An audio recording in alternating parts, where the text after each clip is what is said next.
Buenas, buenas, ¿cómo están? Bueno, yo de vuelta por acá y quería de ver si puedo trazar una especie de mapa de cuáles son las distintas etapas de nuestro camino espiritual. Así que, bueno, vamos empezando. Cuando nosotros llegamos o conocemos la espiritualidad, es muy probable que lo hagamos por una necesidad, por algo que nuestra vida nos está pidiendo que abramos una puerta diferente. ¿Sí? Entonces nos acercamos a la meditación, a la práctica del yoga, a quizás alguna tradición espiritual, budismo, hinduismo, etcétera, ¿no? Eh, pero eso sucede porque estamos necesitando algo, ¿sí? Nosotros vivimos en esa primera etapa, diría que es la etapa previa a conocer la espiritualidad. Lo que sucede en la conciencia es que solo se conoce la parte más superficial o más burda, por llamarlo de alguna manera, y no burda en el sentido negativo o peyorativo, ¿sí? Eso ténganlo en cuenta, pues después lo vamos a retomar. Pero solo se conoce la parte burda, que es el funcionamiento de la mente conceptual, ¿sí? Y lo que es el cuerpo y el mundo, pero en su parte material, ¿sí? No conocemos más que eso. Entonces, en la conciencia lo que dictamina nuestra experiencia es cómo se mueve nuestra mente, los pensamientos, las ideas que aparecen ahí, cómo nos definimos, nos identificamos, cómo definimos el mundo, lo que sucede en nuestro cuerpo también. Eh, es un poco vivir a través de las referencias mentales, a través de los conceptos mentales, de eso que está mal, de eso que está bien, de eso que es lo que merece ser alcanzado, de todas esas cosas esas características que yo no quiero que el mundo se entere que yo tengo, de todas esas características que yo veo en el mundo y rechazo y no me gustan y peleo contra de ellas.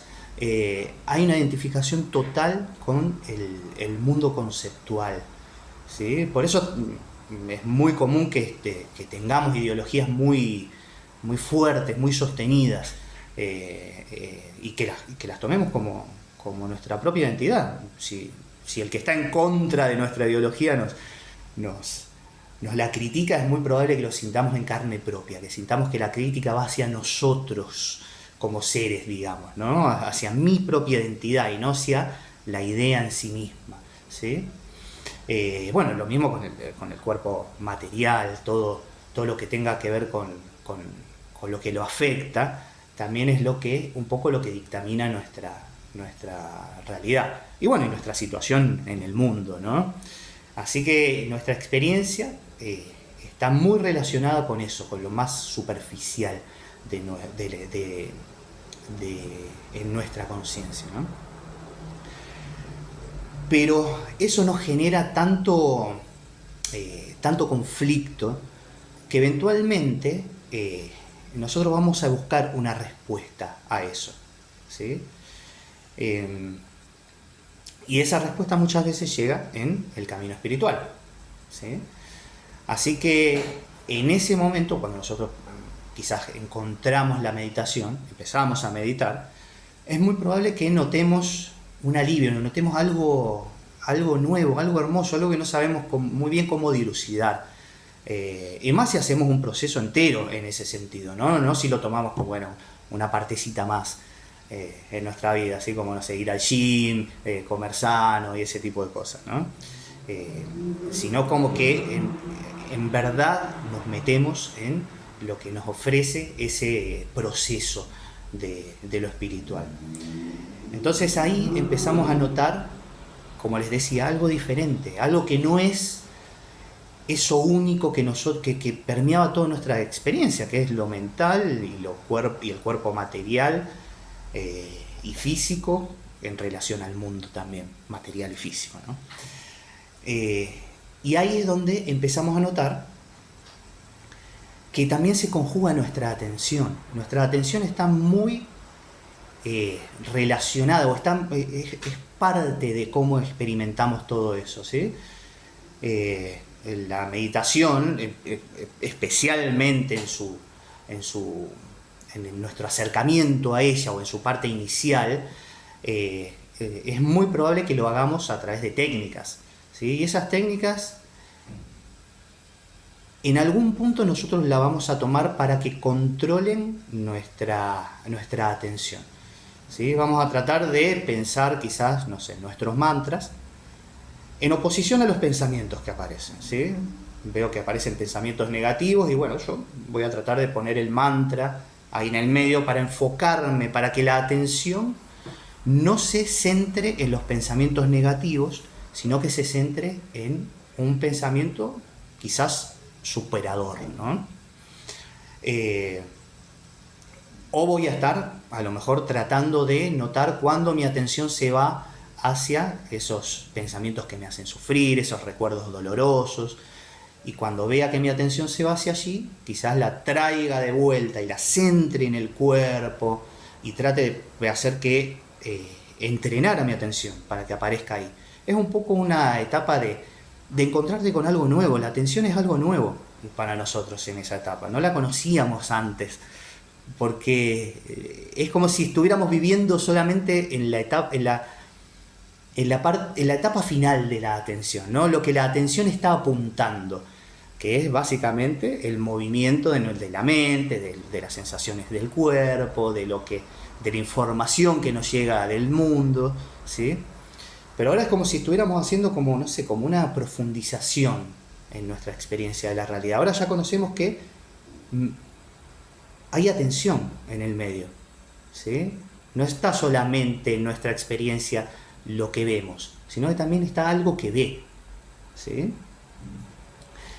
Y como les decía, es muy probable que nosotros tratemos de entrenar esa atención, ¿sí? Aprender a redirigirla, aprender a sostenerla de forma quieta, que yo no sé, por ejemplo, mirar una vela, ¿sí? Y sostener la atención, o tratar de que se mantenga en nuestro cuerpo, por ejemplo, ¿no? Y esa forma de entrenar nuestra atención es un poco toda una etapa que nosotros necesitamos vivir, como necesitamos vivir la etapa anterior, ¿no?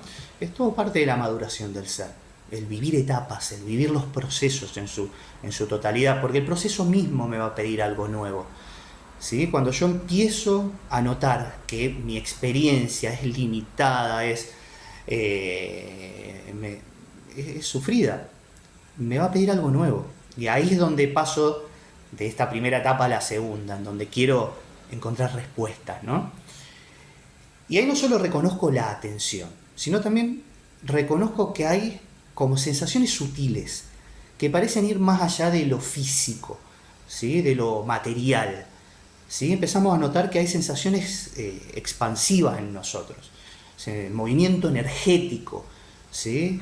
Puntos como de energía que se sienten muy agradables, en los que queremos permanecer, ¿sí? Y nosotros tratamos de usar la atención para permanecer en ellos, porque algo nos dice que ellos son más reales que lo otro, ¿sí? Queremos como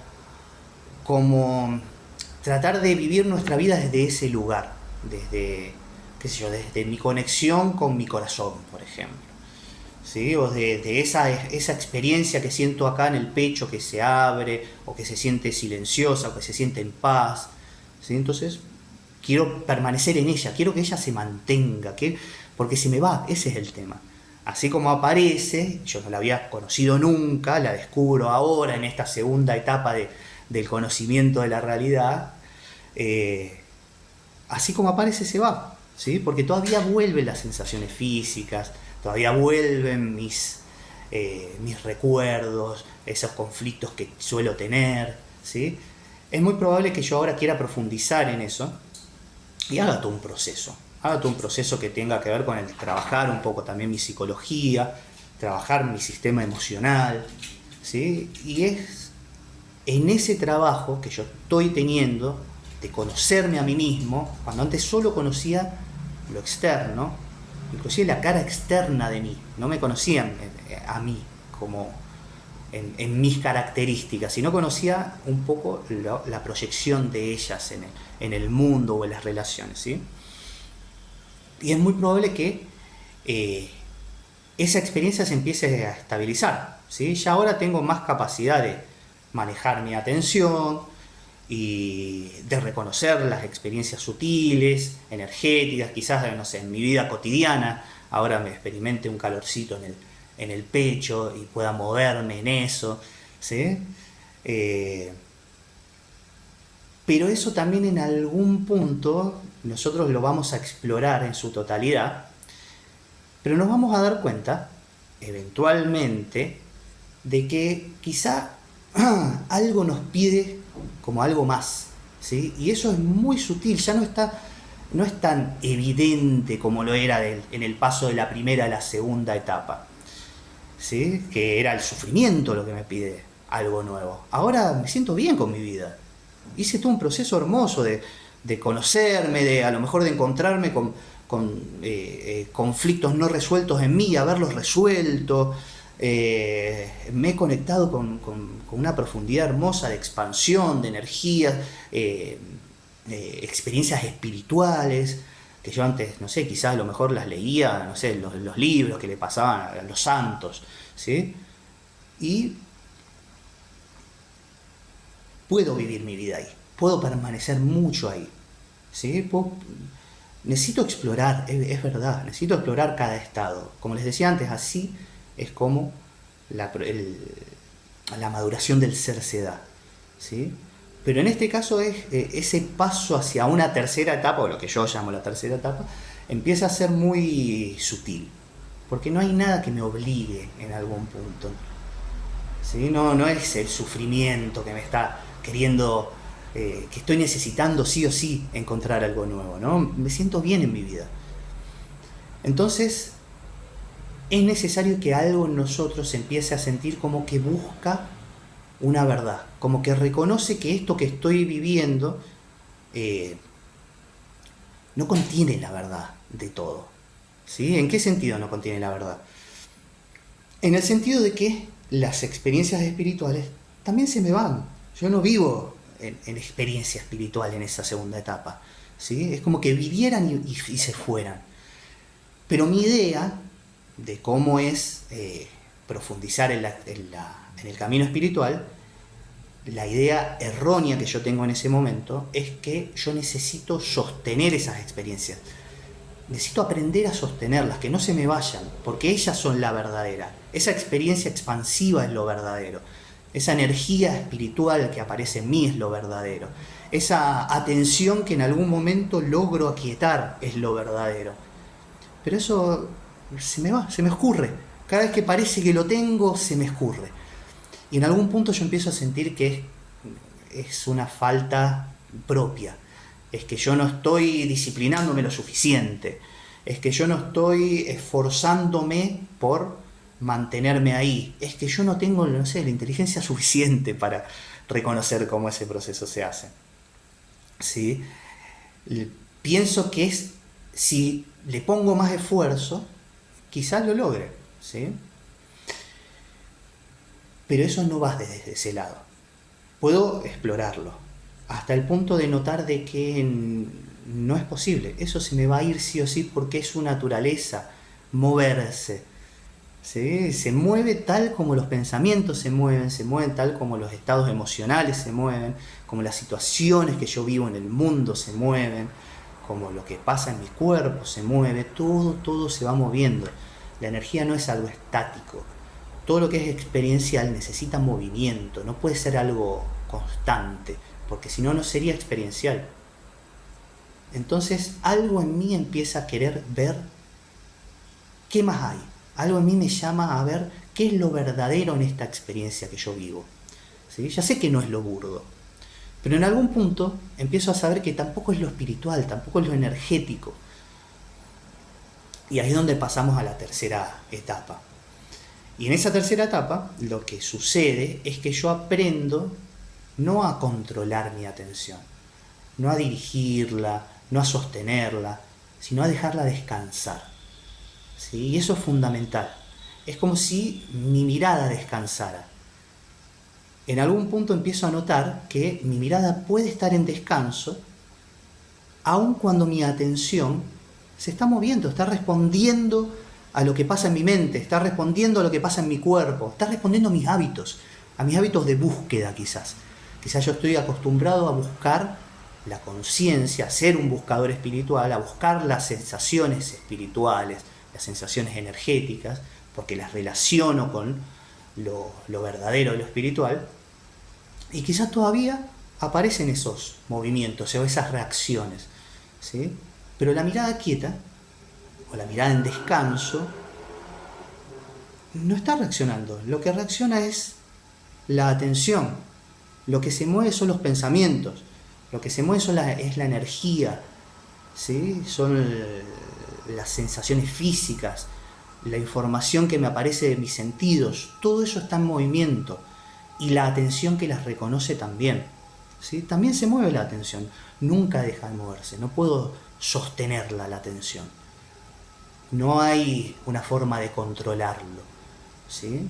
Entonces, en ese momento en que empiezo a notar o empiezo a darme cuenta que puedo descansar en esa mirada, o que la mirada puede descansar,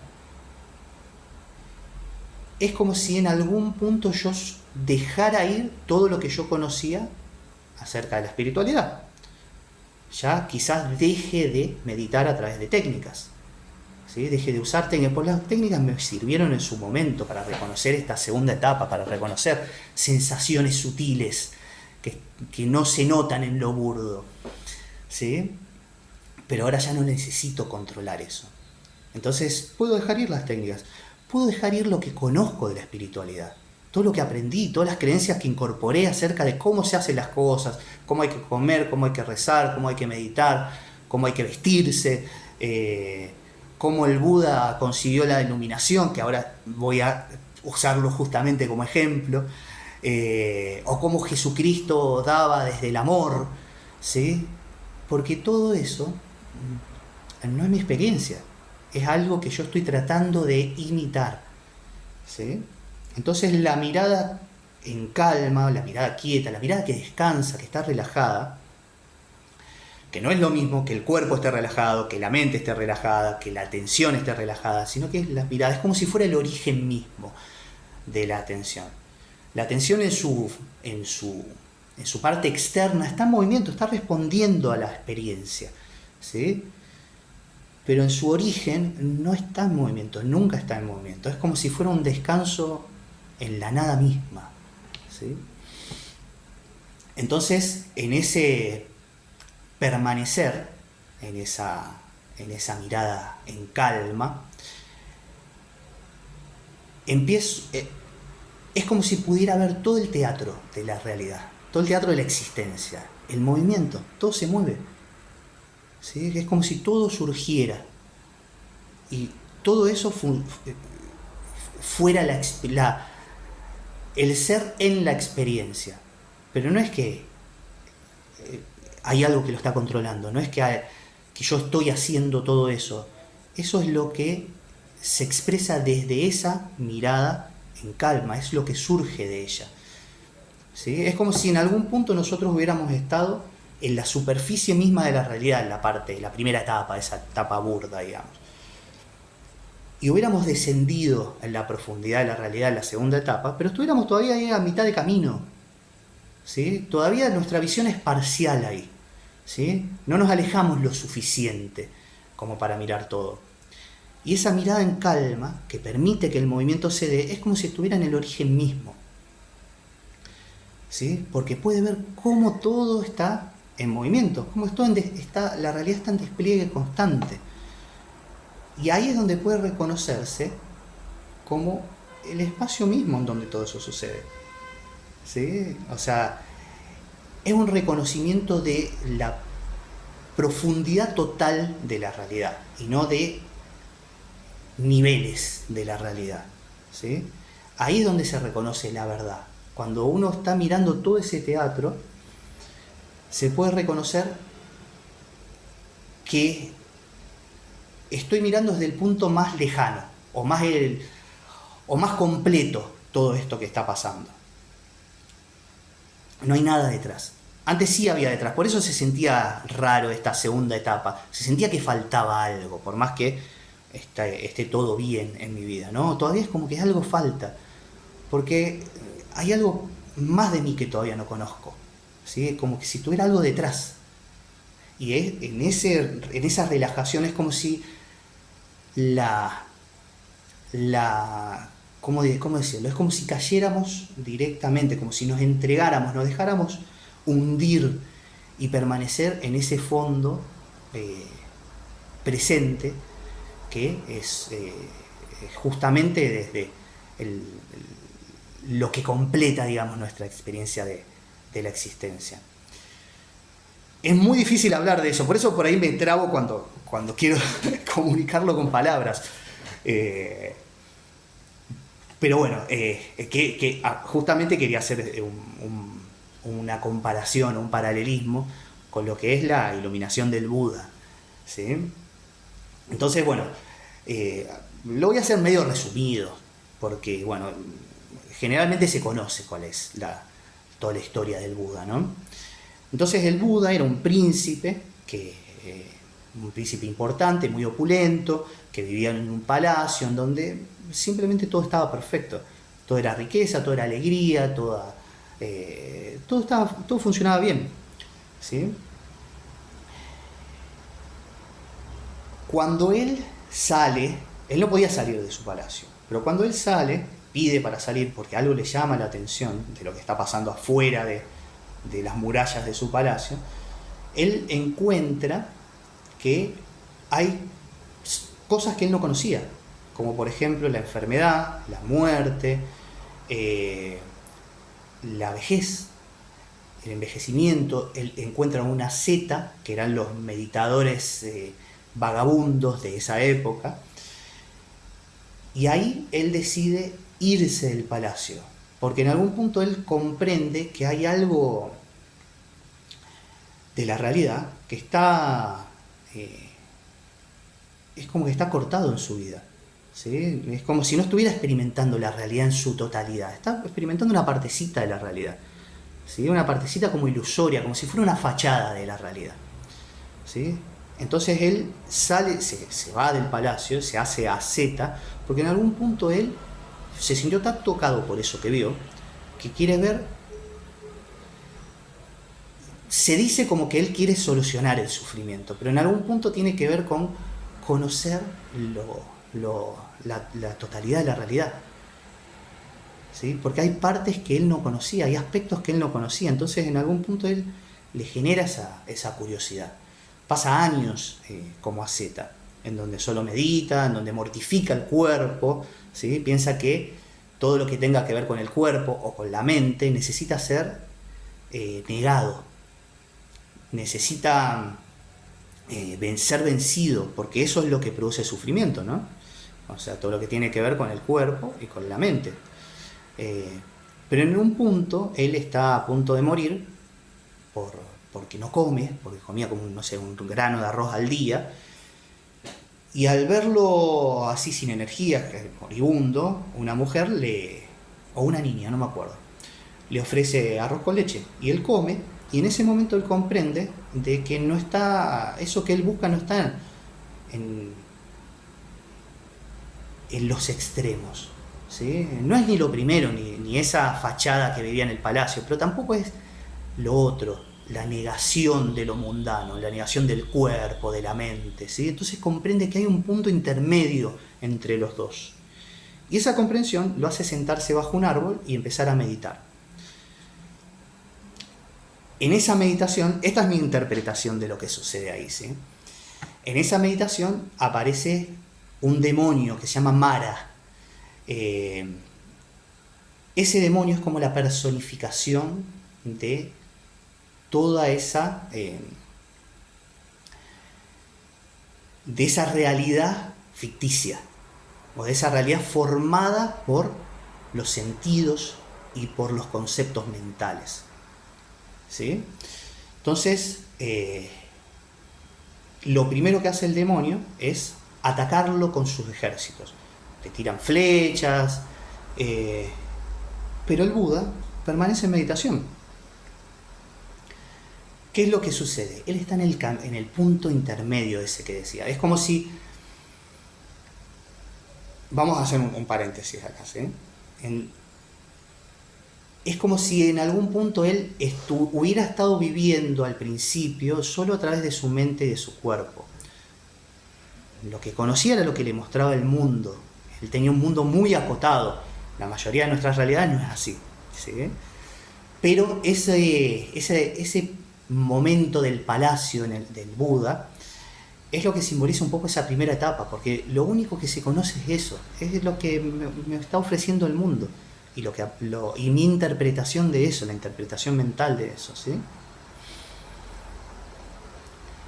Su época de asceta es la segunda etapa, es eso que está tratando de alejarse de lo otro, porque lo reconoce como parcial, o lo reconoce como superficial, reconoce que no es la realidad tal cual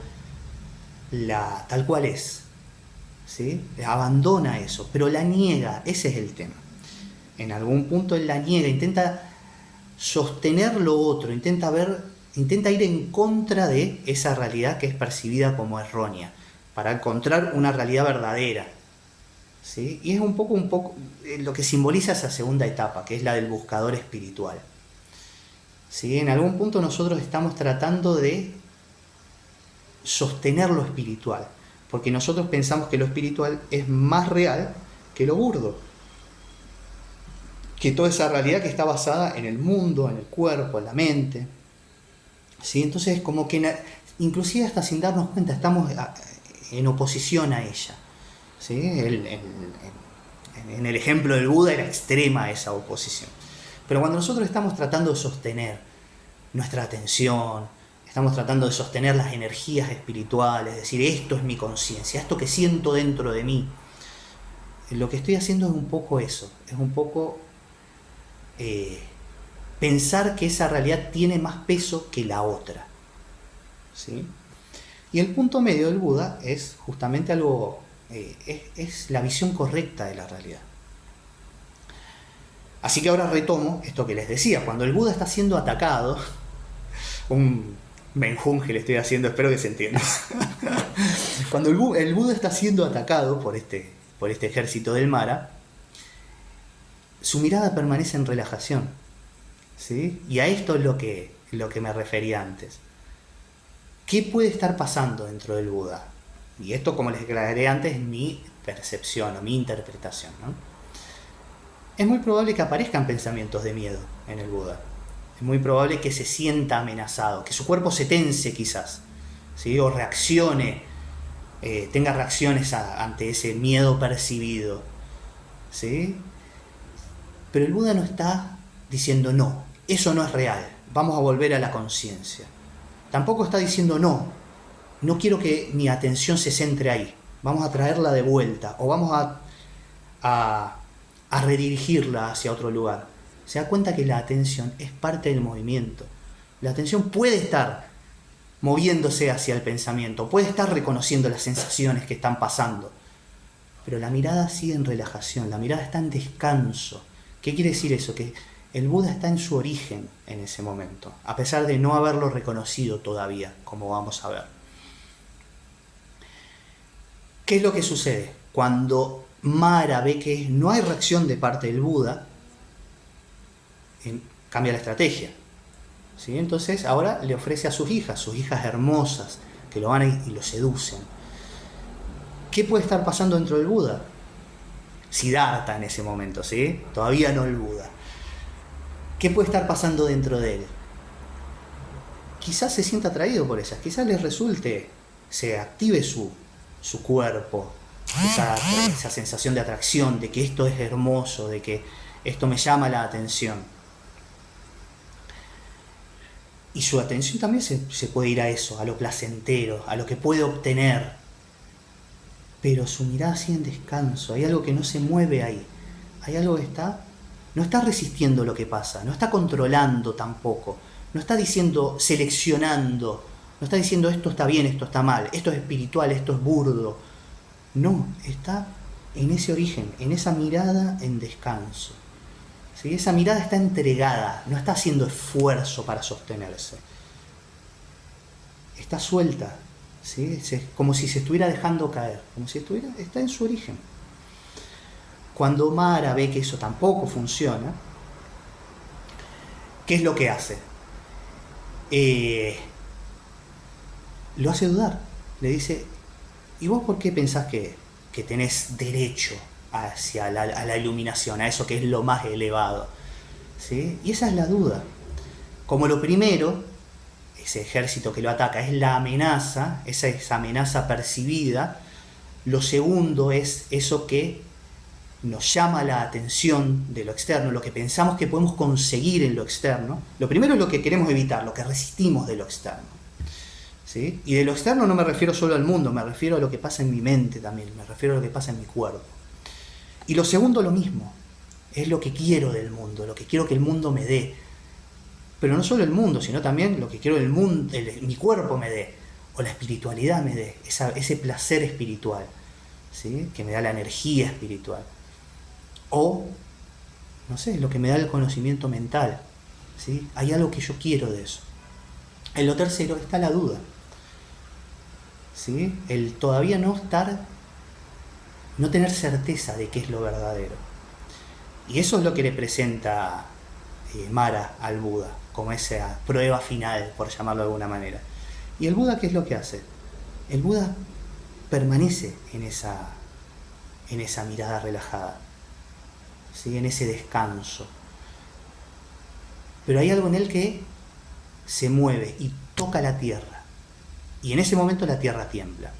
Ese es el momento de despertar del Buda. Ahí es donde Siddhartha pasa a ser el Buda, el despierto. Me resulta emocionante eso. ¿Y por qué sucede de esa manera? Porque en ese momento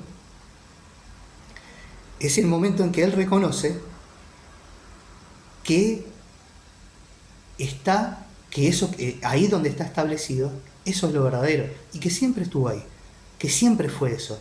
Él siempre estuvo ahí, o la conciencia siempre estuvo presente en eso. No hay movimiento, él nunca se fue de ahí. Es simplemente el lugar en donde la mirada se establece. Si la mirada se establece solo en lo burdo, mi realidad es lo burdo, es la del cuerpo y de la mente. Si la mirada se establece en la parte espiritual, mi realidad es la de la espiritualidad. Pero hay una búsqueda, porque todavía eso no es real, no es completo, ¿sí? No está integrado. Pero es solo cuando mi mirada se establece en el origen, en eso que solo es, en eso que está en descanso, en eso que no busca algo diferente, en eso que no está queriendo llegar a algún lado, en eso que está ahí donde tiene que estar simplemente. Y es ahí en donde aparece el reconocimiento. Y ahora el Buda es el despierto. Entonces, ¿qué es lo que sucede?